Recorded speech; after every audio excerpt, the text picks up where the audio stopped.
What's up, guys? One Koala Man here, bringing you episode number 61 of our fairy tale reviews. And don't mind this little bugger right there, because the ceiling fan's on and this light is still bugging the heck out of me. That's why I'm moving over a little bit so this light's not in my face. But anyways, if you enjoyed today's episode, be sure to hit that like button down below, because it means a lot to me that you guys hit that like button. Be sure to subscribe if you are new to the channel, because I welcome every single one of you, new and old, to the channel with open arms. Also, be sure to answer the question of the day and follow me on Twitter, both which will be in the description down below, so give those a bit of a look. And with all that said and done, guys, let's get this mother underway. So to start the episode off, Nirvana's still walking towards the Kate shelter. Natsu and Cobra are still fighting. Cobra is still dodging every single one of Natsu's attacks because he can hear up till Natsu's thoughts. So he can hear pretty freaking well. But we go to Lucy and Gray, and then Hot Eye and Jura catch up to Lucy and Gray. And Hot Eye is like, you know, claiming that he's good and whatnot, all this stuff, because Gray and Lucy don't know that Hot Eye's good. And speaking of Hot Eye, one, he doesn't like to go by Hot Eye anymore. He likes to go by his real name, Richard. Secondly, he gives a bit of a history lesson to Nirvana. And turns out that the Nervids, or Nervads, whatever you want to call them, the tribe that inhabited the city of Nirvana, they like thrived and prospered like about 400 years ago, and then of course a cliche war broke out, and they built Nirvana to, you know, kind of balance everything out, to stop the war. And I don't know if it did or not. I don't know if Hot Eye or Richard, I don't know if he explained it into that much detail, but that was the purpose. It was supposed to make the war stop, and they never planned on anybody using Nirvana for evil. But anyways, right after Richard is giving his, you know, history lesson about Nirvana and the Nervids and all of them, Midnight intervenes, and this cat is super freaking strong. Okay? This man is... words can't explain how strong. Like, all he does is like open his eyes like real wide, and like he chops down like 4 or 5 different buildings. Like that. This sucker is strong. But luckily Hot Eye, like, or Richard, did something to protect Jura, Lucy, and Gray, and now Richard wants to fight Midnight. It is like a sort of like a decoy, while the rest of the squad goes to Brain, who is in pretty much command central in the middle of the town of Nirvana. So they go about their way. Midnight and Richard go down in a bit of a brawl. We don't see that because this episode is mostly focused on our boy Natsu taking down Cobra. And speaking of Natsu taking on Cobra, we go back to that fight, and they're still going at it. Natsu's not really hitting him, and Cobra says like he could read Natsu's mind and what he's gonna do before he even does it. And Natsu can't flood his mind with a bunch of thoughts. Natsu can't think of something else and then think of another thing, because Cobra's been there, he's done that. He knows all the tricks and stunts that people can pull on him. So Natsu's pretty much SOL at this point. But then Natsu like gets this burst of energy, and he lands a hit on Cobra. And he doesn't land just one hit, he lands like 3 or 4, and that's because he like completely shut his mind off, which apparently isn't that hard to do according to Happy. He like starts beating down on Cobra, which is bananas, because Cobra is just freaking crazy with reading minds and dodging and bobbing and weaving and all that. But Cobra is actually pretty amused by all of this, and he shows his true power, and his arms turn like into like scales and whatnot. And turns out that Cobra is a poison dragon slayer. So that's our 4th dragon slayer that we've been introduced to, or 5th dragon slayer, because we have Natsu, Wendy, Gagio, Loxus, and now Cobra is the 5th dragon slayer. So that's pretty insane. That is pretty insane. And Cobra, whenever he touches Natsu, the part of Natsu that Cobra touches turns completely numb like that. It's like he's got like a poison touch. He's like got the Midas touch, but for poison.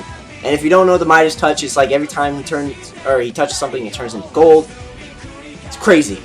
So Natsu's got this Goliath to deal with now. Not only can Cobra read Natsu's mind, but he can also poison Natsu just by touching him.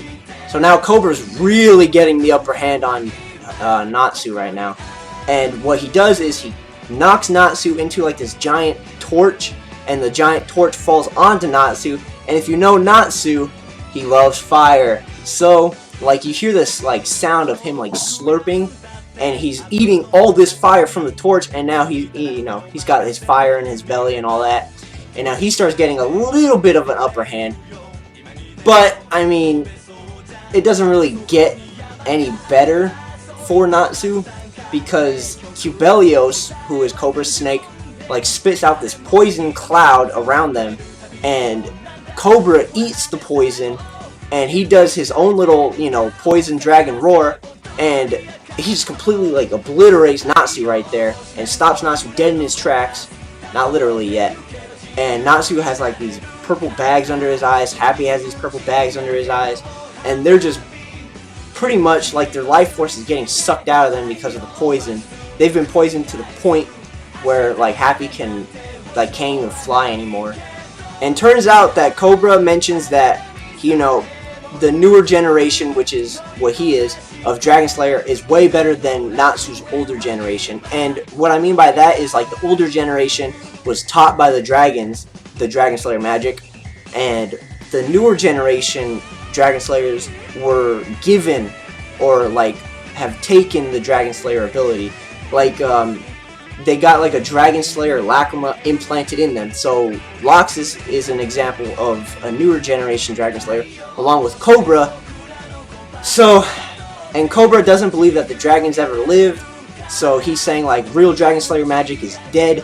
No way nobody can actually learn it from a real dragon, because dragons are the only ones that can learn it. And Natsu's getting real angry about this, but he can't really do much because of him being so weak. And he tells Happy like he's got a bit of a plan, and he says, drop me right on top of Cobra, okay? And Cobra is like saying, it's not gonna work, dude. I can hear every single thing you're talking about, okay? But he does it anyways. Happy goes above Cobra. He drops Natsu, and Natsu is falling down towards Cobra, and Cobra's saying, you're gonna do like a widespread attack so I can't escape? Is that what you're really gonna do? But he doesn't, and he gets ready for like a fire dragon roar, and Cobra like slams his hand into Natsu's face, and he says he'll just finish him right here and now. But Natsu actually comes up with another idea, and Natsu just yells, and not just like a regular yell, but no, this man does like a dragon roar without the fire. And it's pretty smart because he's using Cobra's greatest strength against him. And what I mean by that is he's yelling so loud. It's like yelling into one of those things that doctors use, like for the ear to listen to the heart. It's like if you yell in those. That's pretty much what Natsu's doing. And Natsu actually beats Cobra by doing that. And this yell, like everybody on the city of Nirvana can actually hear this yell. And they're saying it's not even human. So this is like the inner Igneo within Natsu coming out, bursting Cobra's eardrums, and therefore beating the heck out of Cobra. So good job, Natsu. You've beaten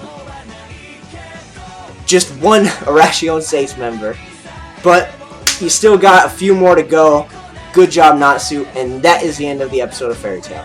Alrighty guys, you already know I don't like to end off without a question of the day, and today's question of the day is, which generation of Dragon Slayer would you want to be? Would you want to be an older generation Dragon Slayer when, being trained by the dragon themselves in the art of dragon slaying, or would you have a lacrima implanted in you and be one of the newer generation Dragon Slayers? Now it seems like that the newer generation can activate the Dragon Force ability much faster than the older generation, because so far Natsu has only activated it once, and that was when he ate like a bunch of freaking lacrima from the Tower of Heaven. And Cobra and Loxus, who are the newer Dragon Slayers, just activated it like that. So let me know down in the comment section below which you would want to be. Now me, I would want to be an older generation because, I mean, come on, it's a freaking dragon teaching you. How awesome would that be? That'd be mind-blowing. I mean, who wouldn't want to do that? But, I don't know. And with all that said and done, guys, as always, keep it cool.